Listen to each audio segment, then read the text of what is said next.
এ মাঠের সবথেকে সেরা রসুনের সন্ধান আমরা পেয়েছি। আমরা রয়েছি রাজবাড়ী পাংশা উপজেলার সরিষা ইউনিয়নের পালেরডাঙ্গি মাঠে। এ মাঠে বরাবরের মতো এবারও অনেক ভালো পেঁয়াজ এবং রসুন হয়েছে। তবে এ মাঠের সবথেকে একটা গুরুত্বপূর্ণ যে লক্ষণীয় বিষয়টা আমরা উপলব্ধি করতে পারছি সেটি হচ্ছে এখনও পর্যন্ত কিন্তু পেঁয়াজ তোলা হয়নি।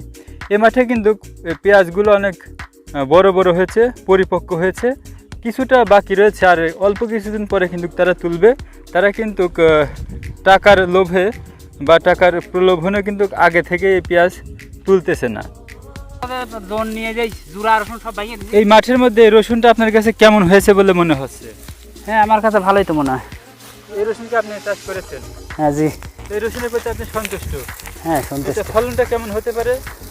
ফলন শতাংশে 1.5 মণ। শতাংশে 1.5 মণ। এখন রসুনের দামটা কেমন হচ্ছে? এখন 3,3500 টাকা। তো এই দামে কি আপনারা সন্তুষ্ট আছেন? না, আমি এই দামে বিক্রি করবো না। আপনি এটা রেখে দিতে চাচ্ছেন আরো বেশি দাম হলে? আমি রসুন বিক্রি করবো না, পেঁয়াজও না। কিছুদিন আগে তো হচ্ছে 8,000 টাকাও ছিল রসুন। হ্যাঁ হ্যাঁ হ্যাঁ।